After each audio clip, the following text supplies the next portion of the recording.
না অনেক কথা বলি তো অনেক সময়।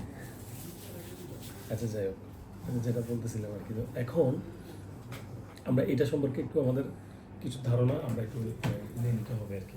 আমার কাছে যেটা মনে হচ্ছে, আমি ধারণাগুলো পাওয়ার পরে খুব উৎসাহী হয়ে আমিও অনেকগুলো ইনফরমেশন কালেক্ট করছি। আর এটা সম্পর্কে আমি যেটার প্রতি আমার আকর্ষণ থাকে এটার প্রতি ডিপলি জানার জন্য আমি ট্রাই করি।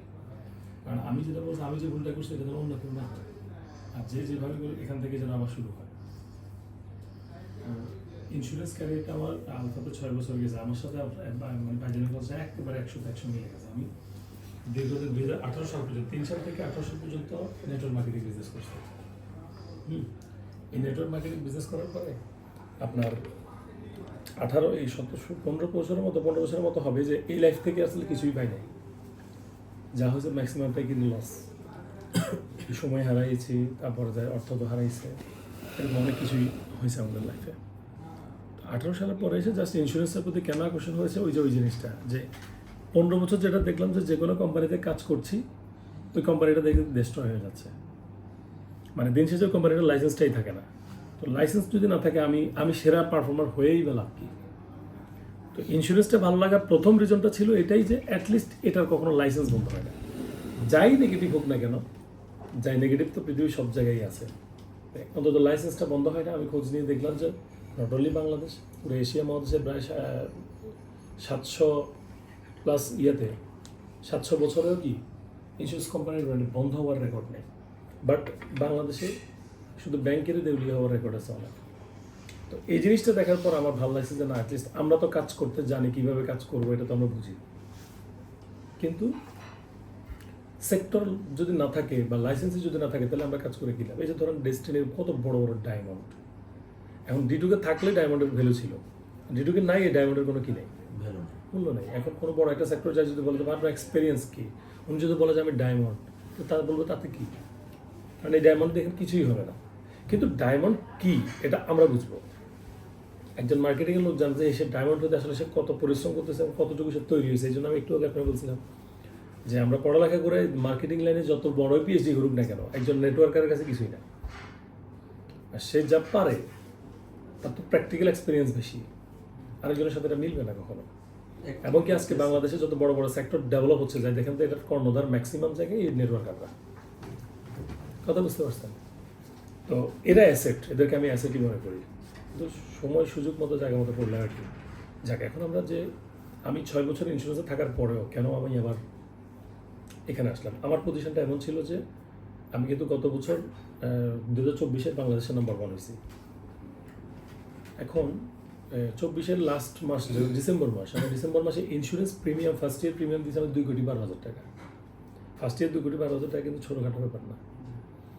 তো 2,12,000 টাকা বিজনেস করার পরেও ঠিক ওই মাসের 28 তারিখে আমি মূলত পুষ্পধারার মানে ফার্স্ট আমি ভিজিটে গেছি। আমি ওই মাসেরই 28 তারিখ, যে মাসে আমি সারা বাংলাদেশে ফার্স্ট হয়েছি, এবং আমি মান্থলিও ফার্স্ট হয়েছি, আবার ইয়ারলিও ফার্স্ট হয়েছি। তো ওই মাসটাতে ধরো ইনকাম অনেক হাই ইনকাম, এই অবস্থাতে কেউ একজন কিন্তু মানে এত ভালো অবস্থানে থেকে কেউ অন্য কিছু নিয়ে ভাববে আমার মনে হয় না তেমন একটা। বাট আমি ওই পজিশনে থেকেও আমার কাছে, আমি যখন পুষ্পধারার প্রজেক্টে দাঁড়াইছি, আমি আমার মানে যা আমি ভেবে নিয়েছি, আমি আমার যা স্বপ্ন দেখছি লাইফে, অনেক কিছু এখান থেকে মিল পাইছি যে এখান থেকে আমি করতে পারবো। ওই জায়গার কাছে ইন্স্যুরেন্স কিছুই না। এটা বুঝতে পেরে তখন আমি মনে করি আমি ডিসিশন নিয়ে ফেলছি। কিন্তু আমি কারোর সাথে কোনো পরামর্শও করিনি, সিঙ্গেল ওয়ান, মানে আমার কোনো টিমের কারোর সাথেও বলি না যে এরকম ডিসিশন নেওয়া যায় কি না, এটাও কারো জিজ্ঞেস করি না। আমি ক্লিয়ার ছিলাম ইনশাল্লাহ যে এটা ভালো কিছু হবে। এবং কি এটার কারণ হচ্ছে আমি আসলে রিয়েল এস্টেটের প্রতি অনেক আগ থেকেই কিন্তু আমার একটু উইকনেস কাজ করতো। 2007, 8, 9 ওই টাইমটাতে মানে বড় কোনো হাই রাইজ বিল্ডিং দেখলেই আমার কাছে মনে হতো যে এটা আমার হবে, এরকম টাইপসের মনে হতো। মানে ফিল করতাম যে এটা আমার মনে হবে। তো এই ফিলটা কিন্তু গুড সাইন, আল্লাহর একটা গুড সাইন যে না, ভাবতেছি আমি কেমনে হবে জানি না, আমার কাছে কিছুই না তখন, কিন্তু ভাবতেছি, স্বপ্ন তো একটা দেখতে হয়। যার সুবাদে আমি 2016 সালে আমি একটা লাইসেন্সও করেছিলাম ডেভেলপার্স কোম্পানির, রেক্স ডিজাইন অ্যান্ড ডেভেলপার্স, একটা বিল্ডিংয়েরও কাজ ধরছিলাম। কিন্তু সঙ্গত কারণে ওইখানে কাজটা করা হয়নি। পরবর্তীতে আবার মানে কারণ রিয়েল এস্টেট করতে হলে একটা বিশাল পুঁজির ব্যাপার, তো পুঁজিটার জন্যই মূলত আলফাতে ইনভলভ হয়েছি। যেখান থেকে টাকা ইনকাম করে একটা বড় টাকা ম্যানেজ করতে পারলে দেন আমি রিয়েল এস্টেটে ঢুকবো। আলটিমেট ডেস্টিনেশন ছিল আমার রিয়েল এস্টেট। এটা কিন্তু এখন না, এটা অনেক আগের কথা, এবং জানি আমার সাথে যারা ছিল তারা সবাই জানে। আর যদি আমার রিয়েল এস্টেট যদি আমার স্বপ্ন নাই থাকতো, আমি লাইসেন্স কেন করলাম নেক্সট ডিজাইনার ডেভেলপার্স? কিন্তু ইন্স্যুরেন্সে আসার পরে ইন্স্যুরেন্সটাকে মানে এক হিসেবে আপন করে নিয়ে ফেলছিলাম। স্যার সেক্টর 3 লেআউট আছে।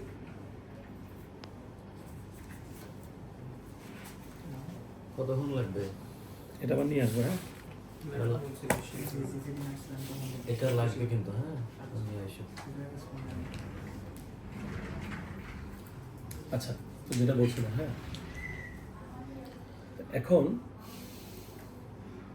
এখন সবারই প্রশ্ন একটা, আমি এই পজিশনে থেকে, মানে আমি গাড়ি হোল্ডার, আমি কিন্তু 7 মাস থেকে আমি কিন্তু গাড়িয়েছি, ইন্স্যুরেন্সে গাড়িয়েছি। যদি 7 মাস থেকে যদি আমি গাড়ি রিসিভার হয়ে থাকি এবং টপ আন্ডার মাসে 3-4 লাখ কামানোর পরেও এই মুহূর্তে কেন আমি এই ডিসিশনটা নিলাম, এটা অনেকের প্রশ্ন থাকে। বা ইন্স্যুরেন্স থেকে বের হইলে ম্যাক্সিমাম লিডাররা কিন্তু আবার ইন্স্যুরেন্সেই যায়। একটা ইন্স্যুরেন্স থেকে বের হয়েছে অন্য একটা ইন্স্যুরেন্স থেকে হাই পজিশন নিয়ে অনেকে যায়। বিষয়টা কিন্তু এরকমই ঘটে। বসেন, এটা অনেকের প্রশ্ন ছিল যে আপনি কেন এই মুহূর্তে ইন্স্যুরেন্সটা ছাড়লেন। তা আমার কাছে যুক্তিযুক্ত দুইটা কারণ মনে হলো আর কি। কারণ নেগেটিভ নিয়ে কোনো প্রশ্ন নেই, কারণ নেগেটিভ মানুষ প্রতিটা সেক্টর নিয়ে আছে, তবে আমি নেগেটিভ লজিক ছাড়া কোনো নেগেটিভ আমি নেই। অর্থাৎ নেগেটিভিটির লজিক লাগবে। নেগেটিভিটির কি একটা লজিক লাগবে। আপনি আবার বলে দিলেন, আমি আপনাকে বলে দিলাম ইন্স্যুরেন্স খারাপ, আমি 10 জনকে বলে দিলাম খারাপ। এটা এটা এটা লজিক থেকে কেন খারাপ আমাকে বুঝে দিতে হবে, তাহলে আমি বুঝবো যে ঠিক আছে এটা লজিক খারাপই খারাপ। তো যদি লজিক দিতে না পারে তাহলে আমাকে এগুলো বলতে পারে না, কেউ আমার বুঝে দিতে পারে না। এই জন্য বিষয়টা হচ্ছে দেখি আমার এই জিনিসটার প্রতি আমার কোন দুইটা জায়গা লজিক মনে হয়েছে যে আমি এখানে আসবো। আমি সাধারণত এভাবে বলি যে চাকরিজীবীরা হচ্ছে 1000 প্রতি, মানে 1000 টাকা ইনকাম করে, কারণ এর বেশি ইনকাম করা চাকরিজীবীদের খুব বেশি পসিবল হয় না। আর ইন্স্যুরেন্স কর্মীদের আমি ধরি লাখ কোটি, ইন্স্যুরেন্স থেকে লাখ টাকা ইনকাম করা যায় সত্য, কিন্তু রিয়েল এস্টেট হচ্ছে কোটিপতি। কোটি টাকা ইনকাম করার জন্য আপনাকে রিয়েল এস্টেটে আসতে হবে। এই মুহূর্তে বাংলাদেশের সবচেয়ে সুইটেবল এবং ওয়ার্ল্ডের সবচেয়ে সেরা একটি বিজনেস হচ্ছে রিয়েল এস্টেট।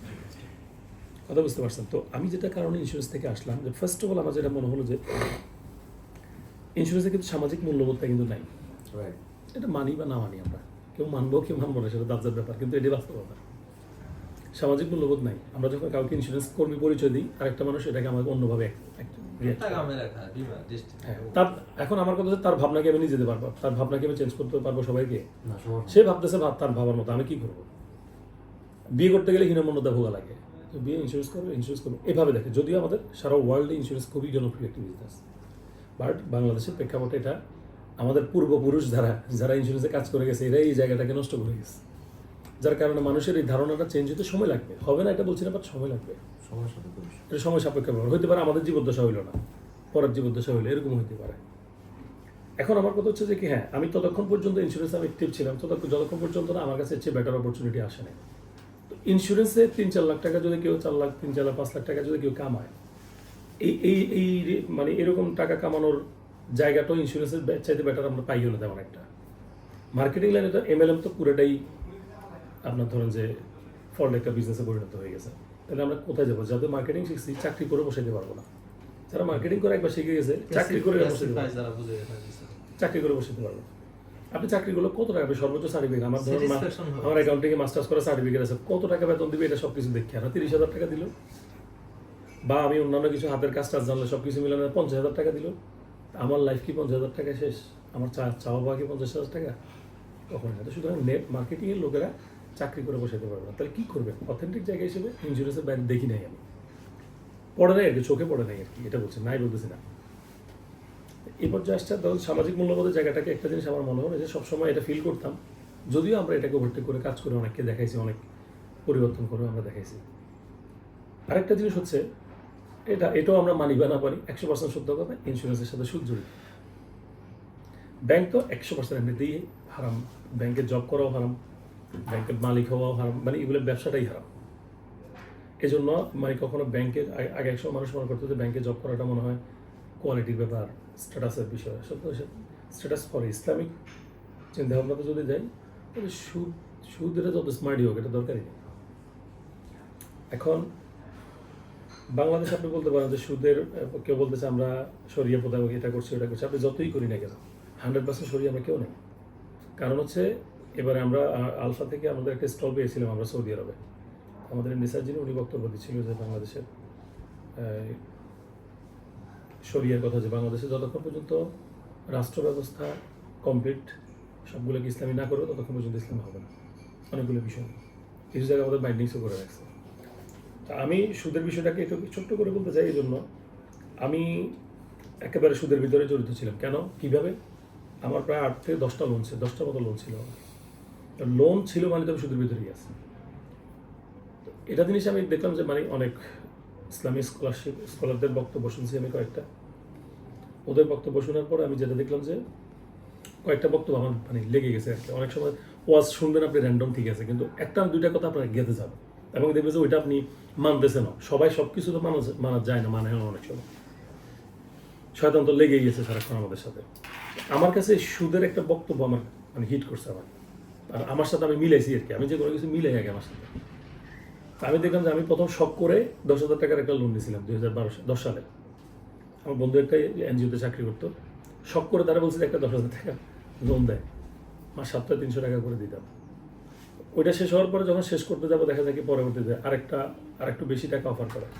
শেষ করতে গেলে বলে কি না 50,000 না, ভালোভাবে যদি কেউ চালায় তাকে আবার অফার করে, তারা ভালো গ্রাহক মনে করে।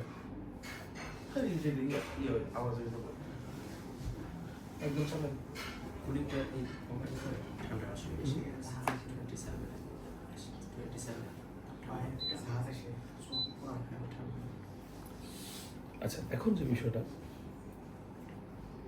তো পরে আমি দেখলাম যে যখনই আমি লোনটা ক্লোজ করতে যাই তখনই আমাকে বড় অফার করে, আবার সেটা নিই।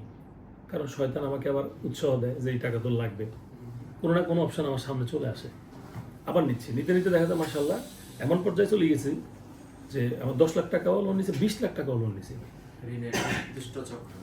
শেষ পর্যন্ত আলফা থেকে আমি যে টাকা কামাই, আমি মাস শেষে হিসাব করেছি প্রায় 2,85,000 টাকা প্রতি মাসে খালি আমাকে ইনস্টলমেন্ট দেওয়া লাগে। তো যদি আমি মানে লোন নিলাম আর সুদের টাকা দিচ্ছি, তো আমি বরকতটা কোথায় পাইছি? তো এটা এই জন্য বলছি সুদে বরকত নাই, এই কথাটা ইসলামেরই কথা। সুদে কোনো বরকত নেই। এই জন্য দেখা যায় কি অনেক ইন্স্যুরেন্স কর্মী দেখবেন, ম্যাক্সিমাম ইন্স্যুরেন্স কর্মী টাকা কামায় বাট এই টাকা ভালো কিছু সে করতে পারে না কিংবা চোখে দেখে না। অনেক ব্যক্তি এরকম হয়েছে। তো আমি শুধুমাত্র ইন্স্যুরেন্সটাকে বলছি না, এই জাতীয় সমজাতীয় আরও যে বিজনেসগুলো আছে ওগুলোর কথা বলছি। তা আমার কাছে মনে হলো আর কি যে আমি ছুটিতে তুমি চালানগুলো অন্য জায়গায় কারো দিয়ে অথরাইজ করো, হ্যাঁ, ওই আকবর ভাইয়ের কাছে যাও, নাহলে ওই কাছে যাও, হ্যাঁ, আমজাদের কাছে যাও। আচ্ছা, আমার কাছে মনে হলো জাস্ট এটা বললাম, যে পরবর্তীতে আমি দেখলাম যে কি, তো আবার বললো সুদ এখান থেকে বের হওয়ার প্রতিকার কি, আপনি সুদের ভিতরে ধরেন একেবারে জর্জরিত হয়ে গেছেন, এখন আপনি বের হওয়ার প্রতিকার কি? আমরা এক ধরনের হচ্ছে সুদ খারাপ, এটা মানে মনে মানে নর্মালি ভাবি খারাপ, কিন্তু ব্যাখ্যাটার ভিতরে আমরা ভালো করে ঢুকি না। যে সুদের তো 73টা গুণের শাখা, তো 73 নাম্বারটাই বলছে জেনা করার সমান। তো তাহলে 73 নাম্বার গুণা যদি জেনার সমান হয় তাহলে আগের গুলো কি? তাহলে কত বড় গুণের ভিতরে আছে আমরা খুব টেরই পাচ্ছি না। তা আমাদের কথা হচ্ছে যে হ্যাঁ, তাহলে কী করতে হবে? আগে মানে খাস দিলে আল্লাহর কাছে তো মাপ চাইতে হবে, যে আমি সুদ থেকে আমাকে রক্ষা করো, আমি মাপ চাই, আমি যা করছি তার জন্য মাপ চাই, আত্মসমর্পণ করলাম, সামনে আর করবো না, আমাকে এখান থেকে ফিরে আনো। তো এই জিনিসটা পরে আমি চাইছি আল্লাহর কাছে, মাপ চাইছি। আমি কিন্তু ফেরত আসতে পারতেছি না, লোন বাড়তেছে, কমতেছে না। পরে যখন আমি এটা এইভাবেই কিন্তু মাপ চাইছি, আমি এবার দেখলাম যে আস্তে আস্তে আমার এখন 10টা লোন থেকে এখন আমি একটা লোনে আসছি। এটা তো 5 বছরের ছিল বিদায়, এটা শেষ করতে হবে, আরও 1.5 বছর কাছাকাছি আছে, শেষ করতে হবে এটার জন্য। তো এটার জিনিসটা আমি প্রুফ পাইলাম যে হালালে আসলে বরকত নাই, কিন্তু হারামে বরকত নাই, হালালে বরকত। এটা আমি আমার রিয়েল এস্টেট নিয়ে যখন আলোচনা করবো, আলোচনার ভিতরে একটা জিনিস আমি মিলাই দিব। এখন আমি তো পরে দেখলাম যে কি আমার লাইফে আসলে অনেক বড় স্বপ্ন আছে, এত বড় স্বপ্নগুলো আমি আসলে ইন্স্যুরেন্সের 4-5 লাখ টাকা ইনকামে বসাতে পারবো না। এপিজে আব্দুল কালাম স্যার বলছে না একটা কথা, যে আপনি তত বড় যত বড় আপনার স্বপ্ন, একটা মানুষ তত বড় যত বড় তার স্বপ্ন। তা আমি ইন্স্যুরেন্স থেকে কত দূর যেতে পারবো? আমার বাইজিদ্দার প্রশ্ন করছে যে এখন একজন টপ আর্নারের কথা বলতেছে আপনাদের বিপ্লব সাহেব, সোনালীতে ভালো ইনকাম করছে, ভালো অর্গানাইজার, ভালো লিডার। তো আমাকে বাইজিদ্দার প্রশ্ন আছে, যদি আমি বিপ্লব ভাইকে আনতে হয়, মানে কি এমন মোটিভ আছে যে উনি এখানে আসবে, কি এমন চেঞ্জ একটা কিছু বলতেছে আর কি। আমি জাস্ট সেটা বলছি যে বিপ্লব ভাই মাসে কি 1 কোটি টাকা ইনকাম করে? 1 কোটি টাকা ইনকাম করতে পারে না। 50 লাখ মাসে ইনকাম করতে পারে না। 20 লাখ অ্যাভারেজ মাসে ইনকাম করতে পারে, তাও না। রিয়েল এস্টেটে মাসে 1 কোটি 2 কোটি 5 কোটি ইনকাম করা যায়।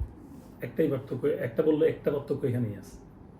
এই যে কিছুদিন আগে আমাদের এক ভাই 1700 কাঠা জমি সেল করছে, 7 কোটি টাকা উনি ইনস্ট্যান্ট ইনকাম করছে। তো ধরেন একজনের কাছে একজনের কাছে তাও একটা গ্রুপের কাছে। ইনভাইট, প্রেজেন্টেশন, ফলো আপ, ওই এতটুকু পরিশ্রম। এবার আসেন আপনি ওই 7 কোটি টাকা ইন্স্যুরেন্সে ইনকাম করতে কত বছর লাগে? সারা জীবন হয়ে যাবে করতে হবে। আমি সবসময় বলি যে চাকরিজীবী সবসময় ইন্স্যুরেন্সে থাকতে, এটা বললাম যে সত্য কথা যেটা, চাকরিজীবীরা 20 বছরে যা অ্যাচিভমেন্ট করে, ইন্স্যুরেন্স কর্মী সে সেটা 3 বছরে, 2 থেকে 3 বছরে সেটা অ্যাচিভ করতে পারে। আর ইন্স্যুরেন্স কর্মী 10 বছরে যা অ্যাচিভমেন্ট করে, রিয়েল এস্টেটে 6 মাসে তার চেয়ে বেশি করা যায়। তাহলে আমি হচ্ছে বেটার সেক্টর পেয়েছি বিধায় আমি কিন্তু সুন্দর করে রিজাইন দিয়ে আসছি। আমাকে অপশন এমডি স্যার 2টা অপশন দিয়েছিল, আমাদের আলফার এমডি স্যার যিনি, উনি তো আমার ইন্স্যুরেন্স ইন্ডাস্ট্রির একটা কিংবদন্তি ধরা যায়। আপনি ইন্স্যুরেন্সের সোনালী লাইফ ইন্স্যুরেন্সের কিন্তু হেড অফ ইয়া ছিলেন, উনি মেট্রো ছিলেন, উনি মেট্রোটাই হ্যাঁ ভারত এমডি। এবং কি সোনালীর আপনার ডিজিটালাইজেশনটা ওনার হাত ধরেই হয়েছে। তো আলফাটাও উনি উঠাইছে, উনি কিন্তু অনেক মানে ভেঙে যাওয়া কোম্পানিকে উঠাই কিন্তু দেওয়ার ওনার সেই যোগ্যতা আছে। তো যাই হোক, তো উনি আমি এখানে আসাতে উনি আমাকে জাস্ট প্রশ্ন করেছে যে একটা আমি যেহেতু আলফার একটা বড় র্যাঙ্ক হোল্ড করতেছি, আমি আবার এই বছর আমি প্রমোশন প্রাপ্ত হয়েছি সেলস ম্যানেজার হিসেবে। তাহলে এই হিসেবে বলতেছে যে ওনাদের এত বড় র্যাঙ্কের একজন লোক এসে যদি অন্য কোনো প্রফেশন নিয়ে কাজ করে তাহলে কোম্পানির উপর কি আসে? এটা প্রশ্ন করতে পারে, ভাই আপনাদের সেলস ম্যানেজার যদি এতই ভালো হয়ে থাকে তাহলে সে অন্য প্রফেশন নিয়ে কাজ করে কেন? এটা বলতে পারে, স্বাভাবিকভাবে ওনার জায়গায় হলে এটা আমি বলতাম। তো আমাকে অপশন দিয়েছে 2টা, যে আপনি হয় পুষ্পধারা করবেন নাহলে এটা করবেন, 2টার একটা ডিসিশন নেন, তাহলে এটা আপনার জন্য ভালো। তখন আমি পরে একটা পর্যায়ে এসে রিজাইন দিয়ে আসছি। কথা বলছেন কিনা? আমার কাছে মনে হচ্ছে যে না, যে কোনো একটাকেই ফোকাস করা আসলে উচিত, দুই নৌকায় পা দিয়ে হয় না।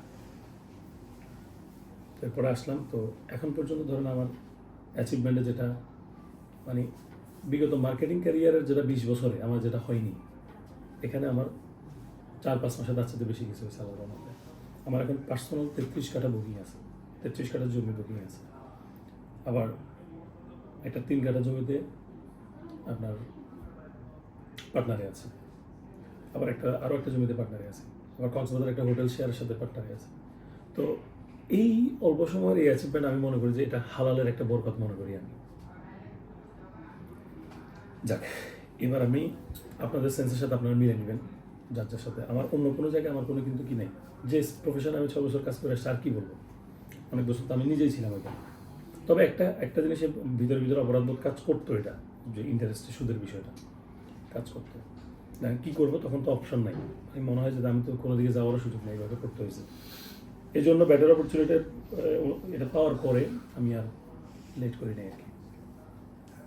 যাক, এখন আমরা যে বিষয়টি আলোচনা করবো সেটা হচ্ছে এই মুহূর্তে এখান থেকে কি গাড়ি আছে করছে কিনা? হ্যাঁ জানিয়েছি। তো এখন এখানে বিষয়টা হচ্ছে রিয়েল এস্টেট বিজনেসটা কি, এটা সম্পর্কে একটু হালকা বলি। এটা বর্তমানে সারা ওয়ার্ল্ডের সেরা একটি বিজনেস, শুধুমাত্র নট অনলি বাংলাদেশ, সারা ওয়ার্ল্ডেরই এটা বিগেস্ট বিজনেস। এবং সারা ওয়ার্ল্ড র্যাঙ্কিংয়ে এটা এখন 2nd পজিশনে আছে। তাহলে আপনি একটা জিনিস চিন্তা করেন যে ওয়ার্ল্ড র্যাঙ্কিংয়ে 2nd পজিশন বিজনেস, এবং বাংলাদেশে এখন 1st ক্যাটাগরির বিজনেস।